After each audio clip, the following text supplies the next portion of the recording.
जय श्री श्याम भक्तजनों। सभी भक्तजनों पर माँ लक्ष्मी और भगवान विष्णु का आशीर्वाद बना रहे। आज हम आपको इस वीडियो में वैशाख मास के महात्म्य के 7वें अध्याय का वर्णन करने जा रहे हैं। नारद जी ने कहा, हे राजन, मिथिला का राजा श्रुतकीर्ति यह देखकर आश्चर्यचकित रह गया।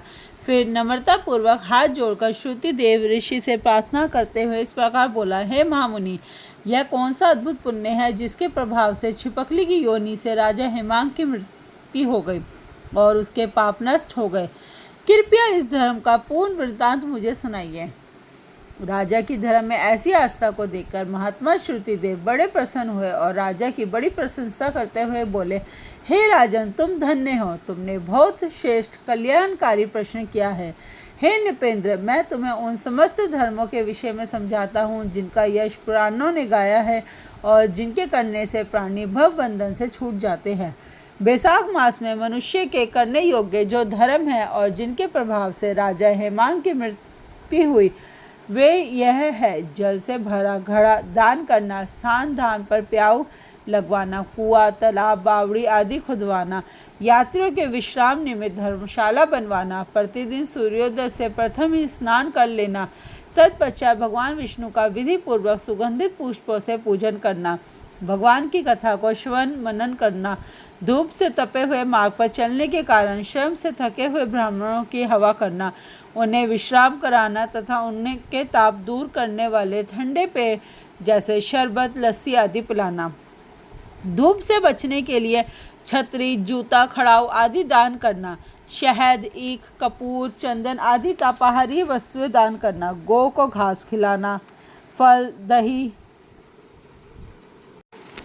नैवेद्य, शैया पर सुगंधित वस्तुएं दान करना, अन्न या भोजन दान करना, दिन में न सोना तथा रात्रि शयन पृथ्वी पर करना, शरीर में तेल न लगाना, कांसे के बर्तन में भोजन न कर पत्ते पर भोजन करना आदि।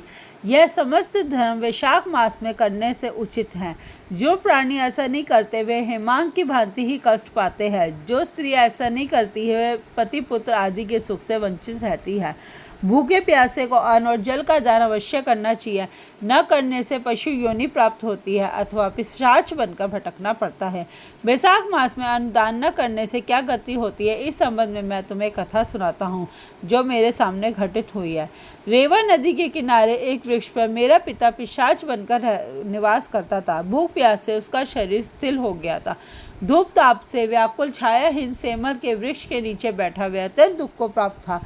कुआं, तालाब आदि के शीतल जल को वह पापी अपने कर्मों के कारण विष समझकर पान नहीं करता था। भूख के कारण वह अपना ही मांस खा गया, जिससे कंठ रुट गया और बड़ी पीड़ा हुई। इस प्रकार से वह अत्यंत कष्ट को प्राप्त करता हुआ वहाँ रहता रहा। सेववश में गंगा स्नान को गया। मार्ग में रेवा नदी के तट से निकला तो वही सेमल का वृक्ष भी पड़ा। तब मैंने उसके नीचे भूख प्यास की पीड़ा से चिल्लाते हुए उस पिशाच को देखा जो अपना मांस स्वयं ही भक्षण कर रहा था। मुझे आता देख अपनी क्षुधा शांत करने के लिए वह पिशाच मेरी ओर दौड़ा, किंतु मेरे तेज से व्याकुल होकर पीछे हट गया और अत्यंत कंपित और भयातुर सा हो उसकी वृक्ष की जड़ पर जा बैठा। तब उसे देखकर मुझे उस पर बड़ी दया उत्पन्न हुई। मैंने कहा, हे पिशाच, डरो मत। तुम कौन हो, कहाँ के और क्यों इस पिशाच योनि को प्राप्त हुए हो? तुम यदि सही सही सारा हाल मुझे बता दोगे तो मैं तुम्हें निश्चय ही इस पिशाच योनि से मुक्त कर दूंगा। मेरे इन वचनों को सुनकर उसे धादश बंधा, परंतु वह ये नहीं जान सका कि मैं उसी का पुत्र हूँ।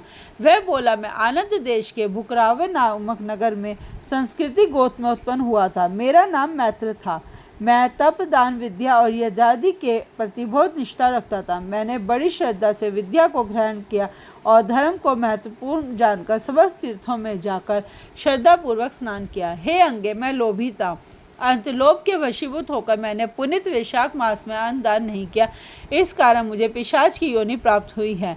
मेरा पुत्र श्रुतिदेव बड़ा यशस्वी है। यदि तुम उससे जाकर मेरी दुर्दशा को कहोगे तो निश्चय ही मेरे लिए कोई उपाय करेगा।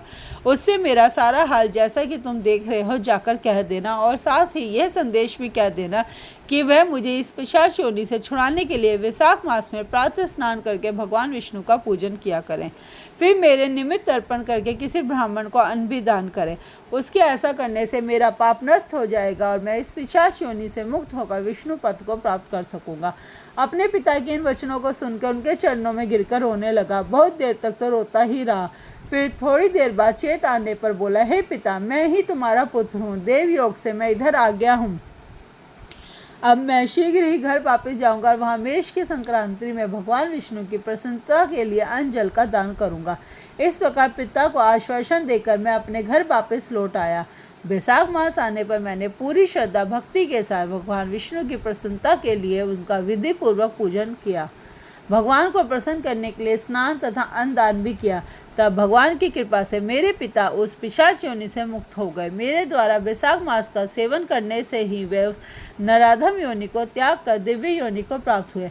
दिव्य वस्त्रों और अलंकारों को धारण कर वे दिव्य विमान पर चढ़कर भगवान विष्णु के उस दिव्य लोक को गए जहाँ जाकर प्राणी दिव्य हो जाता है। उन्होंने मुझे असंख्य आशीर्वाद दिए। हे राजन, मैंने तुमको समस्त दानों में श्रेष्ठ अन्न दान का महत्व बता दिया है। अब यदि तुम कुछ और पूछना चाहते हो तो उसे भी प्रसन्नता पूर्वक पूछ सकते हो। इसी के साथ बैसाख मास के महात्म्य का 7वां अध्याय समाप्त होता है। जय श्री श्याम भक्तजनों। अगली वीडियो में आपको बैसाख मास के अगले अध्याय का वर्णन करेंगे। भगवान विष्णु का आशीर्वाद सभी भक्तजनों पर बना रहे। जय श्री श्याम भक्तजनों।